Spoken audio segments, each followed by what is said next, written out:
कहानी के शुरुआत में हमें रास्ते में जाते हुए दो बसेस को दिखाया जाता है। उस बस में बहुत सारी फीमेल स्टूडेंट्स होती हैं जो वे सभी अपने क्लास के लिए जा रही होती हैं। उन्हीं में से एक का नाम मित्सुको था जो दिखने में काफी प्यारी थी। वो अपनी नोट्स बुक में कुछ लिख रही होती है। तब उसकी फ्रेंड्स उससे कहने लगती हैं कि क्या तुम हर वक्त लिखती रहती हो, क्या मिलेगा इस तरह की नोट्स बनाने से, यहाँ देखो सभी लोग एंजॉय कर रहे हैं, तुम भी क्यों नहीं करती। ये कहकर उसकी फ्रेंड उसकी नोटबुक को छीन लेती है और उसका पेन नीचे गिर जाता है और वो अपना पेन उठाने के लिए जैसे ही झुकती है तभी हम देखते हैं कि उस समय कोई चीज बहुत तेजी से आती है और उस लड़कियों के साथ उन दोनों बसेस को आधे पर से ही काट देती है, जिसकी वजह से सारी की सारी लड़कियां दो हिस्सों में कट जाती हैं। इसी के साथ जैसे ही मित्सुको ऊपर उठती है तब यह देखकर काफी हैरान हो जाती है कि यह क्या हो गया। अब क्योंकि वो नीचे पेन लेने के लिए झुकी थी इसीलिए बच गई थी। यह देखकर बहुत ज्यादा डर जाती है और बस से उतरकर भागने लगती है। यहाँ पर हमें पता चलता है कि इन सभी को काटने वाली चीज कुछ और नहीं बल्कि हवा ही थी जो सभी को काट रही थी। यह हवा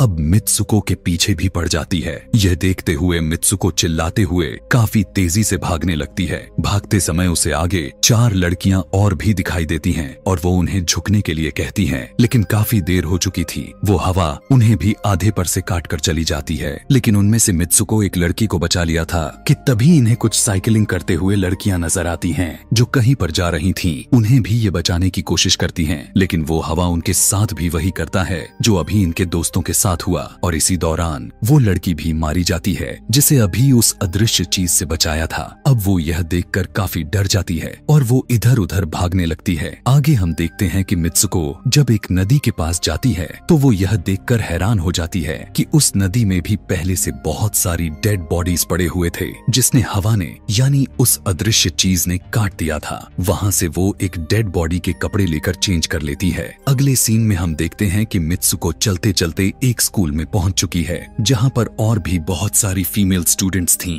उनका यूनिफॉर्म मित्सुको के यूनिफॉर्म से काफी डिफरेंट था, यानी यह भी था कि वो तो उनके स्कूल के स्टूडेंट तो नहीं थी कि तभी एक लड़की मित्सुको के पास आती है और उससे कहने लगती है कि तुम कैसी हो। दरअसल देखा जाए तो वो लड़की उसकी बेस्ट फ्रेंड थी, लेकिन मित्सुको उससे पूछती है कि क्या तुम सच में मेरी बेस्ट फ्रेंड हो, क्योंकि उसे कुछ भी समझ में नहीं आ रहा था कि उसके साथ हो क्या रहा है। वो काफी सदमे में थी। यहाँ पर हम यह भी जान पाते हैं कि मित्सुको और उसकी बेस्ट फ्रेंड काफी ज्यादा एक दूसरे को प्यार करती हैं कि तभी वहीं पर तेज हवा चलती है और मित्सुको डर कर बिल्डिंग के अंदर चली जाती है। उसकी बेस्ट फ्रेंड को कुछ भी समझ में नहीं आ रहा था कि ये हो क्या रहा है। वो मित्सुको से पूछने लगती है कि तुम इतना ज्यादा कांप क्यों रही हो और इतना ज्यादा डरी क्यों हो, तुम्हें हो क्या गया है। तब मित्सुको अपने बेस्ट फ्रेंड को सब कुछ बता देती है कि किस तरह से एक हवा का झोंका आया और उसके स्कूल के सभी स्टूडेंट्स को काट कर चली गई। यह सुनकर उसकी दोस्त उसे विंडो के पास ले जाकर उसकी हाथ बाहर निकाल कर कहने लगती है कि ये देखो ये बस हवा है और कुछ नहीं। यहाँ पर मित्सुको के दिल को कुछ शांति मिलती है और इसे लगने लगता है कि शायद ये मेरा ख्वाब ही हो सकता है। जिसके बाद मित्सुको का बेस्ट फ्रेंड अपने दो और दोस्तों को लेती है और क्लास को बंद करने का प्लान बनाती है। जैसे ही ये चारों क्लास के बाहर जाने के लिए निकलने ही वाली होती हैं कि तभी वहाँ पर उनकी टीचर आ जाती हैं और उन्हें देख लेती हैं, लेकिन वो चारों वहाँ से भाग जाती हैं। वे चारों भागते भागते एक लेक पर आ जाती हैं। वहाँ पर मित्सुको की बेस्ट फ्रेंड अपने दोनों दोस्तों को भी उसके ख्वाब के बारे में बताती है। तभी उनमें से एक लड़की कहती है कि हो सकता है कि यह सच हो,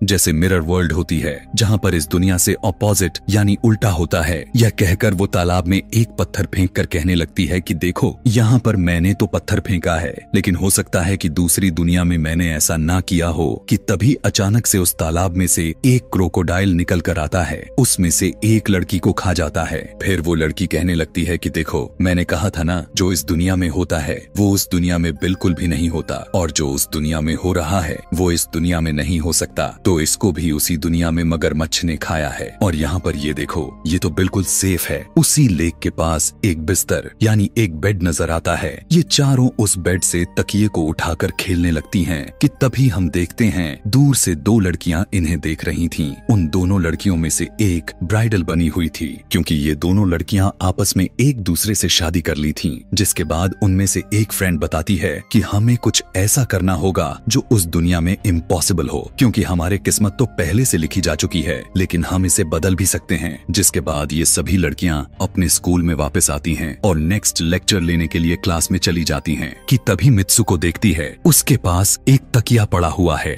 अब जैसे ही वो इस तकिए को उठाने के लिए नीचे झुकती है कि तभी उसकी टीचर पूरे क्लास में गन से फायर करने लगती है और जैसे ही मित्सुको उस तकिए को उठाकर ऊपर देखती है तो उसके क्लास के सभी लड़कियां मारी जा चुकी होती हैं और यहाँ पर एक बार फिर वो बच जाती है जैसे पिछली बार अपने ड्रीम्स में बच गई थी। मित्सुको की टीचर उसके पास आकर कहती है कि तुम्हारी हिम्मत कैसे हो गई, इस क्लास को बंद करने की तुम्हारा भी मरना तय है। कि तभी उसी वक्त दो लड़कियां और आ जाती हैं और मित्सुको को बचाकर वहाँ से भागने की कोशिश करती है, लेकिन एक दूसरी टीचर वहाँ पर आकर उन दोनों लड़कियों को मौत के घाट उतार देती है। अब जितने भी स्टूडेंट्स की जान बच गई थी, मित्सुको उनके साथ बाहर भागने लगती हैं, लेकिन स्कूल की सभी टीचर्स उन सभी लड़कियों पर फायरिंग करने लग जाती हैं। अब यहाँ पर फायरिंग के दौरान सभी लड़कियां जैसे ही वहाँ से बाहर आती हैं, तो यहाँ पर हवा उन्हें काट देती है। यहाँ पर अब मित्सुको यहाँ पर एक बार फिर से अकेली रह जाती है और वो वहाँ से भागकर क्राउड एरिया से होता हुआ पुलिस स्टेशन में जाती है। वो वहाँ पर सब कुछ बताने लगती है। उसकी यह बात सुनने के बाद पुलिस वाली लड़की उससे कहती है कि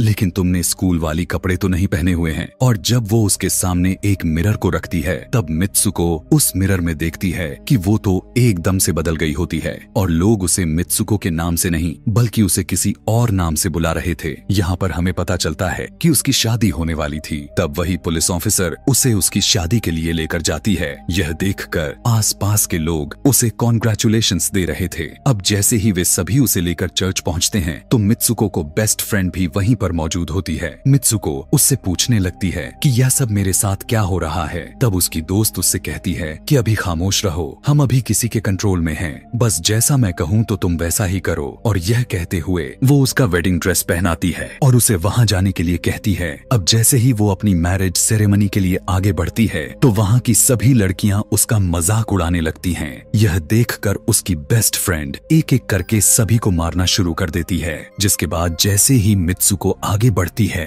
तो उसके ग्रूम की जगह एक ताबूत खड़ा हुआ नजर आता है।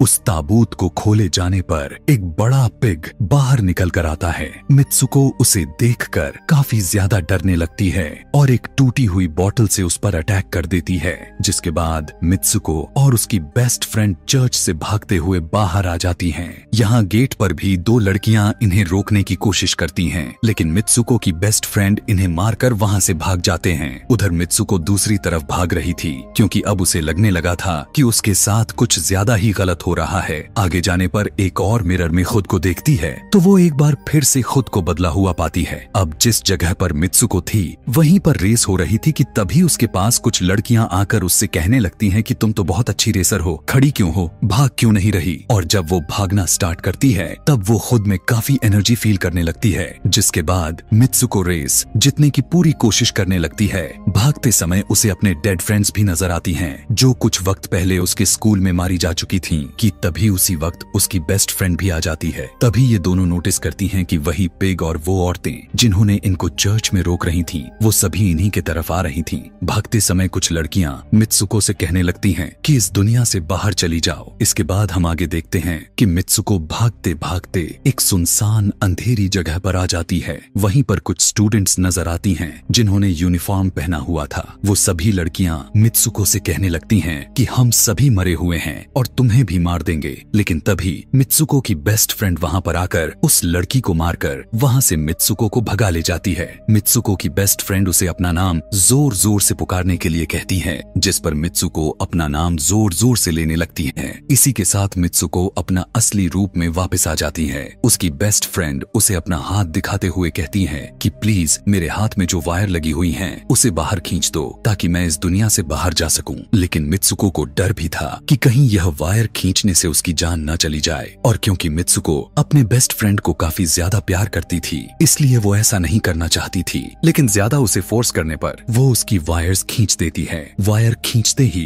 उसकी बेस्ट फ्रेंड की बॉडी दो हिस्सों में बट जाती है और तभी उसी वक्त उसे एक गेट नजर आती है। उस दरवाजे से बाहर आने पर वो देखती है कि अब वो आदमियों की दुनिया में आ चुकी है। वहीं पर उसके पोस्टर्स भी लगे हुए थे। जिस पोस्टर को कुछ लड़के देख रहे थे तभी एक लड़का मित्सुको के पास आकर कहता है कि तुम तुम फ्यूचर में हो। इस बात को सुनते ही वो बेहोश हो जाती है। कुछ टाइम के बाद जब उसे होश आता है तब वो आगे बढ़ती है। तब वो देखती है कि एक बूढ़ा आदमी गेम खेल रहा होता है और उसी गेम में मित्सुको वही कैरेक्टर नजर आती है जो अभी बनी हुई है। मित्सुको को देखते ही बूढ़ा आदमी कहने लगता है कि मैंने ही इस गेम को बनाया है और मैं ही हूँ जो तुम लोगों को कंट्रोल कर रहा हूँ। तुम तो बहुत पहले मारी जा चुकी थी, लेकिन मैंने तुम्हारा डीएनए लेकर तुम्हें फिर से बनाया। मित्सुको को जब यह बात सुनकर उसे पता चल जाता है कि यह एक गेम है तो उसे लगता है कि शायद मैं अभी भी अपने दुनिया में जा सकती हूँ कि तभी उसी समय एक आदमी आता है और मित्सुको को अपने पास बुलाने लगता है। तब वो बूढ़ा आदमी मित्सुको से उसकी आखिरी लेवल को कंप्लीट करने के लिए कहता है।